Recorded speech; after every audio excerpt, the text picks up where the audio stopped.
Hi, I'm DarcyBits, and I'm here to ask the questions that nobody needs to ask about Magic the Gathering. Today, I'm looking at adventures. Specifically, what if you printed an adventure as its own card with no adventurer? An adventure is a type of sorcery or instant that lives in a subset of an otherwise full card. It's kind of like a split card where you can cast either side, except the non-adventure half is considered the actual card, whereas the adventure is an alternate spell that you can cast instead. All adventures have this extra line of text that says, exile this as it resolves, you may cast it from exile for its non-adventure side. But what I noticed was this isn't plain text. This is reminder text. Reminder text needs to be a reminder for something. So what is it a reminder for? It's a reminder for the adventure subtype itself. This got me wondering what the actual specifics of adventures were. So I took a look at the comprehensive rules guide and here's what I found.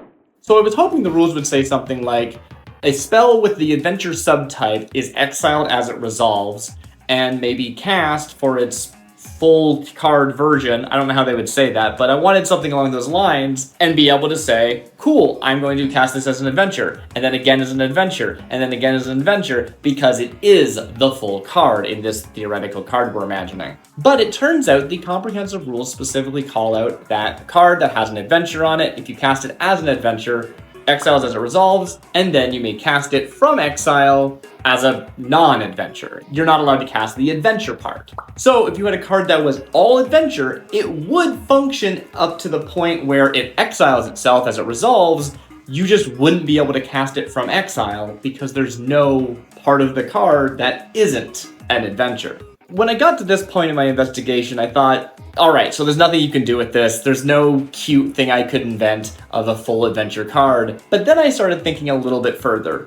It still does do something, and that something is go to exile as it resolves. That's not very interesting. You could just have that as plain text on the card, but that's true for a lot of these rule-specific type lines. For example, basic land types. A mountain could just say taps for red, but they decided for some reason that it's not rules text, it is derived from the type line.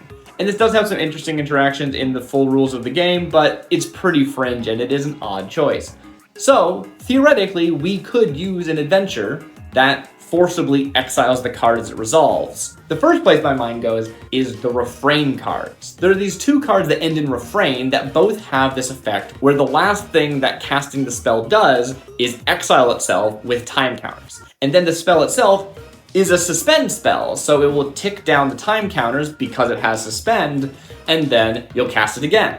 And then it'll exile itself with time counters, and then you'll cast it again, etc. And they're a very cool design space. You could do something very similar with an adventure, never-ending journey or something, where you cast it, it exiles itself as it resolves because it's an adventure. You can't cast it from exile, but it could have suspend. And then have some other rules text that says something like, whenever this card is put into exile, put 3 time counters on it. You could also do other cards that do interesting things in exile. A journey where you go on an adventure and you don't come back from the journey, but you have changed the world, and it sits in exile doing something. That's probably a bad idea. It's sort of like an enchantment you can't remove. It wouldn't really be a good design space. But you definitely could do something with that space of a card that has text that's active in exile. Mostly, these are on suspend cards, but they don't have to be. Any card could have text that specifically refers to being in exile, and therefore, it's active, even though it's not on the battlefield. So what do we do with this? Well, we probably don't do anything with this. Even though this is something that would work in the rules of the game, there's no real reason to design a spell this way instead of using plain text to spell it out. It really just invites confusion from the player base. But if I was gonna design this, I would do a refrain. I would do Never-Ending Journey, a 1-mana white instant adventure that reads exile target creature you control with 2 time counters on it. If it doesn't have suspend, it gains suspend. It then reads, whenever this card is put into exile, put 2 time counters on it. If it doesn't have suspend, it gains suspend. And there you go. It's a very simple, weird blink spell that lets you dodge a board wipe or removal, and then you have to wait a couple turns to get it back. When you get it back, you get to cast it for free And you get to recast Neverending Journey, targeting the same thing to blink it again, or targeting something else. So it's infinite single target flickering, but on a delay, or you can use it to pull something back into exile before you do a sorcery speed board wipe, for example. The thing is that it doesn't work as protection after the first time. Suspend makes you cast it on your upkeep when the time counter is removed. Other than that first time, it's really just going to be for the blink, not for the protection.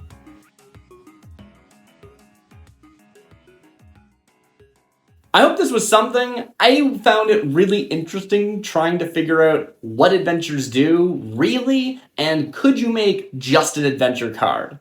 I wasn't really happy with what I found, but I do think there's something here, even though it's really weird and Wizards would never do it. I've been Darcy Bits, have a great night, and I will see you in the next one.